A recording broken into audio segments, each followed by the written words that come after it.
Un atelier de 3 jours consacré au thème « Pas de forêt, pas d'avenir » a réuni plusieurs acteurs engagés dans la protection de l'environnement, notamment les représentants des confessions religieuses, les autorités provinciales ainsi que les professionnels des médias.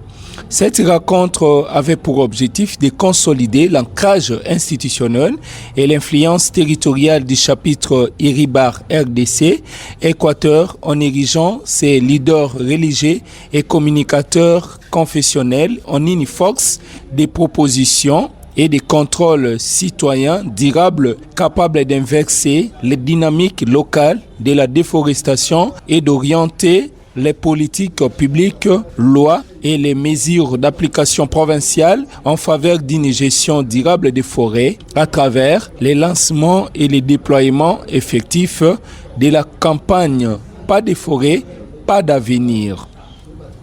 De manière spécifique, l'activité consiste à 1. Renforcer les capacités des leaders religieux dans la lutte contre la déforestation à travers les modèles de formation pouvant contribuer à comprendre les rôles écologiques, climatiques et spirituels des forêts équatoriales pour fonder l'action du chapitre sur une approche holistique intégrant science, éthique et spiritualité. Identifier et analyser les moteurs de la déforestation en province de l'Équateur ainsi que leurs impacts socio-économiques et climatiques sur les communautés vulnérables.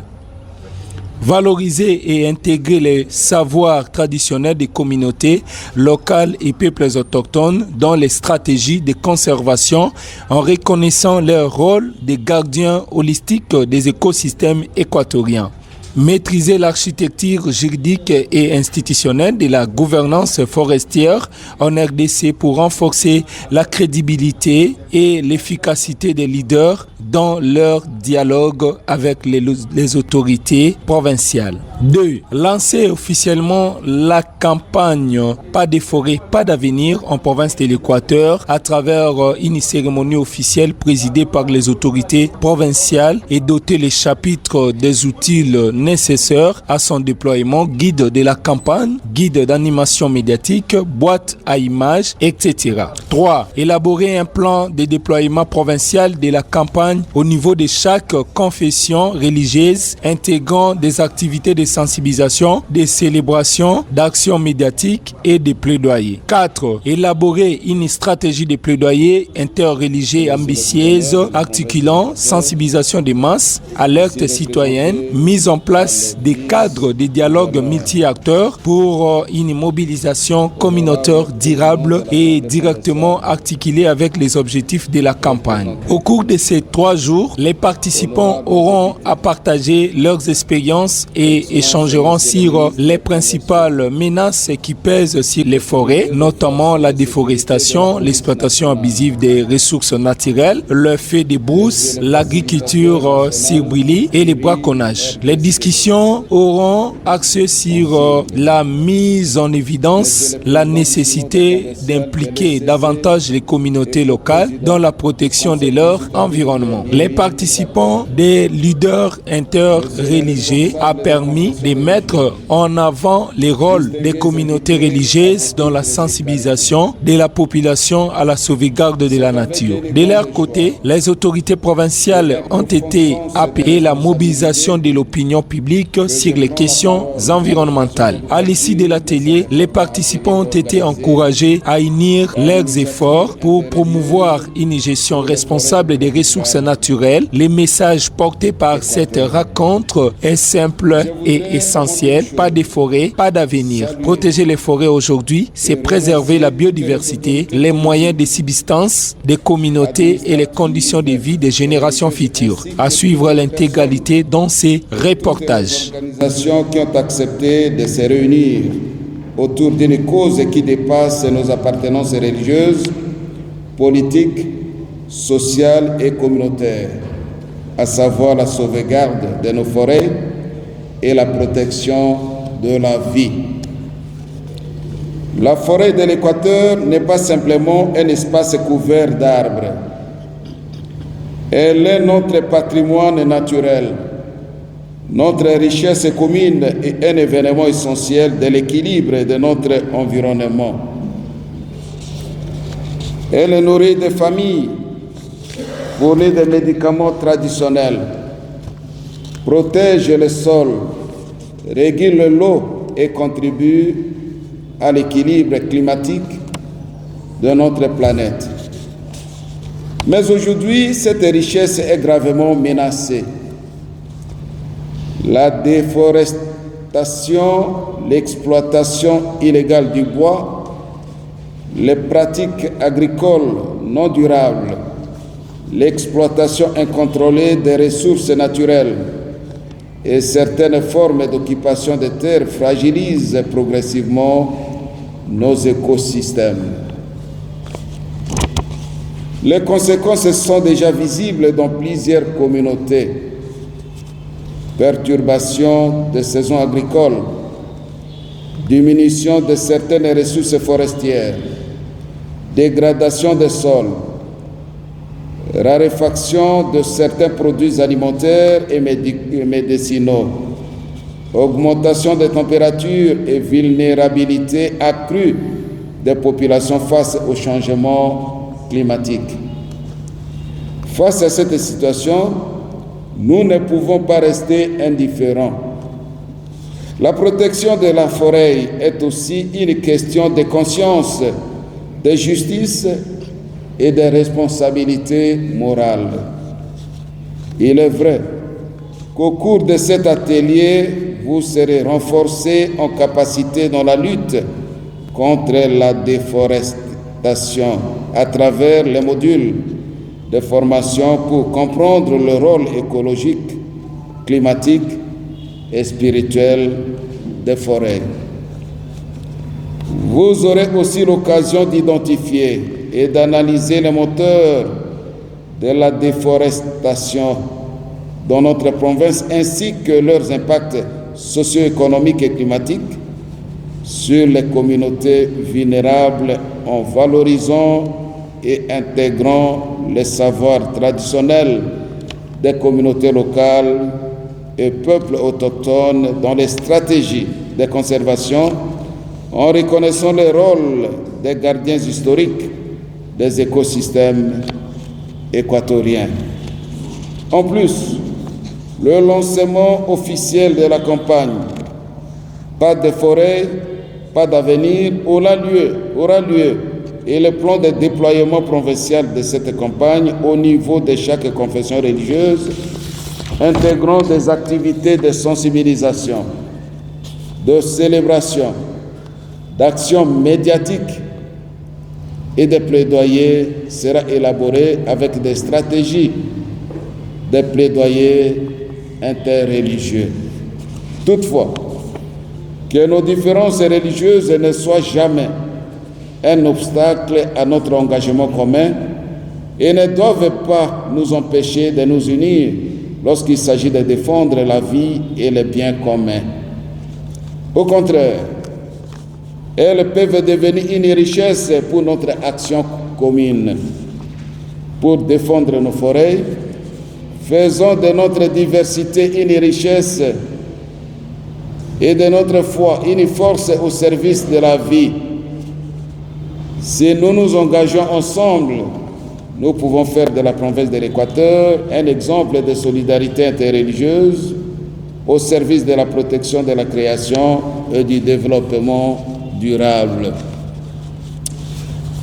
Les responsables religieux disposent d'un réseau important au sein des communautés, nos paroisses, nos communautés ecclésiales, nos mosquées, nos temples, églises, communautés de prière et autres lieux de rassemblement constituent des espaces privilégiés pour sensibiliser les populations. Vous pouvez donc utiliser cette force collective pour développer une véritable culture de protection de la forêt. Pour nous, croyants de toutes les religions, la création est un don de Dieu confié à la responsabilité de l'être humain. Quant à nous, dans la Bible, le livre de la Genèse nous rappelle que l'homme est placé dans le jardin pour le cultiver et le garder. Genèse chapitre 2, verset 15. Garder signifie protéger, préserver et transmettre. Ainsi, nous ne sommes pas propriétaires absolus de la nature. Nous sommes plutôt des gardiens et des intendants de la création. Votre présence aujourd'hui est particulièrement significative parce que vous avez choisi de travailler ensemble. Mais si nous nous engageons ensemble, nous pouvons faire de la province de l'Équateur un exemple de solidarité interreligieuse au service de la protection de la création et du développement durable. Nous devons parler à nos fidèles, mais aussi aux jeunes, aux femmes, aux chefs coutumiers, aux exploitants forestiers, aux agriculteurs, aux commerçants et aux décideurs de l'importance de protéger la maison commune. La protection de la forêt doit devenir une responsabilité partagée. Je souhaite que la formation que vous allez recevoir, ainsi que les activités de la campagne qui s'en suivront, pas de forêt, pas d'avenir, ne soient pas une simple activité ponctuelle. Elles doivent devenir un mouvement durable de mobilisation des consciences et des communautés, car notre forêt est notre vie. La protéger aujourd'hui, c'est garantir l'avenir de nos enfants. La forêt de l'Équateur est un trésor que nous avons reçu, non pour le gaspiller, mais pour le transmettre aux générations à venir. Si nous détruisons la forêt, nous ne détruisons pas seulement des arbres, nous fragilisons les moyens de subsistance des communautés. Nous menaçons la biodiversité et nous compromettons l'avenir de nos enfants. Que nos différentes confessions religieuses deviennent aujourd'hui une force d'unité. Je formule le vœu que vos échanges soient fructueux et qu'ils aboutissent à des engagements concrets au bénéfice de nos communautés, de nos forêts et des générations futures. Que Dieu bénisse nos efforts, qu'il bénisse nos communautés et qu'il nous donne la sagesse et le courage de prendre soin de sa création. Je vous remercie.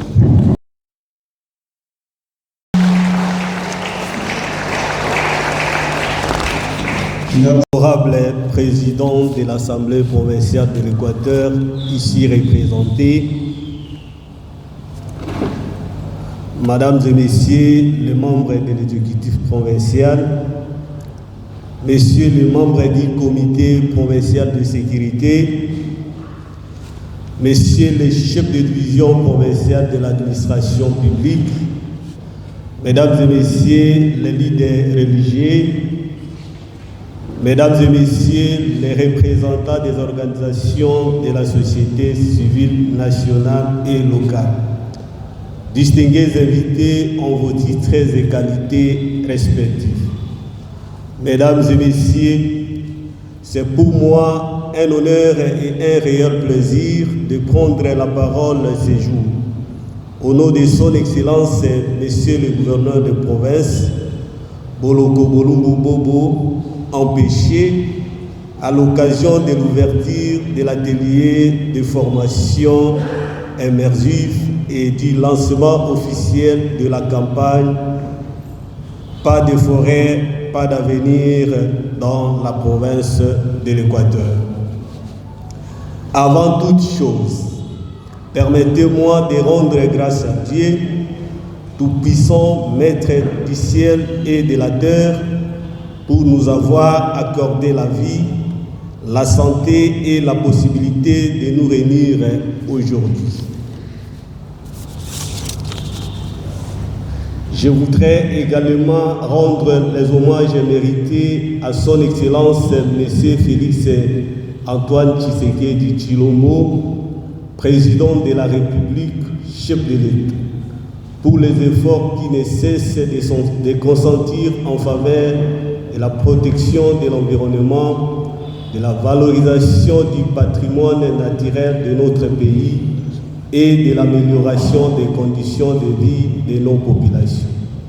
À travers son engagement, la République démocratique du Congo assume pleinement son rôle du pays solution face aux défis climatiques actuels. Mesdames et messieurs, chers leaders religieux, la province de l'Équateur constitue l'une des grandes réserves de biodiversité de notre pays. Ses forêts, ses cours d'eau, ses zones humides, ses tourbières et ses écosystèmes constituent un patrimoine écologique d'une valeur exceptionnelle. Mais derrière la beauté de nos forêts se trouvent des femmes, des hommes, des enfants et des communautés dont la vie quotidienne dépend directement des ressources naturelles. La forêt leur fournit la nourriture, les plantes médicinales, les matériaux de construction, les produits forestiers non lignés et une partie importante de leurs revenus. Cependant, notre patrimoine naturel subit des pressions croissantes, notamment du fait de l'expansion agricole non maîtrisée, de certaines pratiques d'exploitation forestière insuffisamment régulées et de la surexploitation des ressources naturelles. La déforestation et la dégradation des forêts constituent ainsi une menace pour la biodiversité, les moyens de subsistance des communautés locales et des peuples autochtones du Guinée, ainsi que pour la stabilité climatique.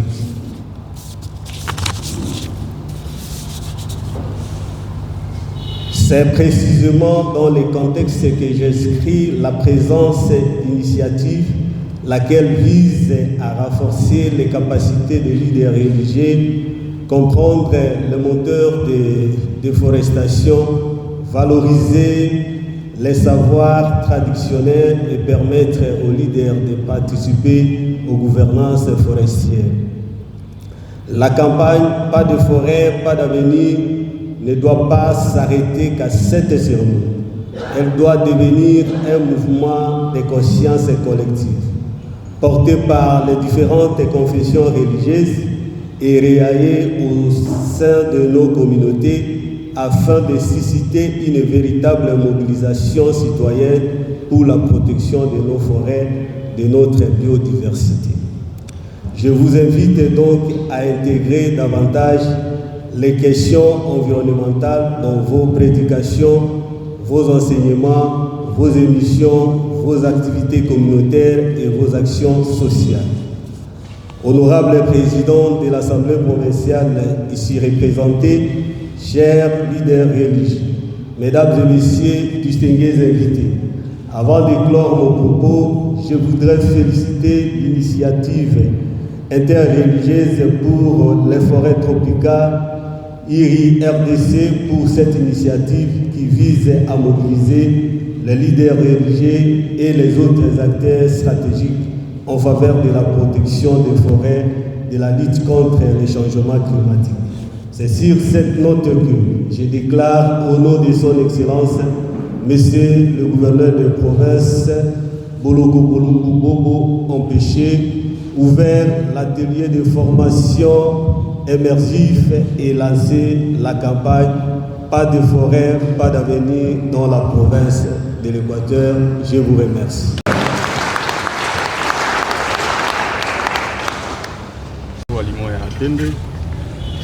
Je suis ici comme responsable de la campagne Pas de forêt, pas d'avenir dans le cadre d'initiatives interreligieuses pour les forêts tropicales. Nous sommes ici à Mbandaka pour les activités de la campagne, aussi les activités des formations. Premièrement, nous sommes venus pour redynamiser la structure d'IRI RDC, province de Mbandaka, de l'Équateur, ville de Mbandaka. Deuxièmement, nous sommes venus aussi former les leaders religieux dans le cadre de la campagne Pas de forêt, pas d'avenir, et aussi sur comment ils vont continuer à faire le plaidoyer pour la protection de forêt auprès des autorités politico-administratives dans le cadre des prises de décisions contraignantes pour la protection de nos forêts. Nous allons finir par le lancement officiel de la campagne Pas de forêt, pas d'avenir au sein du jardin botanique. Ça sera les derniers jours de l'événement qu'on est en train de faire à partir d'aujourd'hui jusqu'au samedi. Voilà pourquoi nous sommes là. Et nous sommes contents de vous recevoir ici parmi nous pour participer à cet événement qui est d'une importance très capitale. La population, c'est d'attendre la fin de la campagne, la fin de la formation pour un peu être à mesure d'appréhender les messages que les leaders religieux vont leur donner, leur transmettre pour un peu suivre et pratiquer les bonnes pratiques, appliquer les bonnes pratiques forestières en fait de préserver les forêts de la province de l'Équateur et de Mbandaka.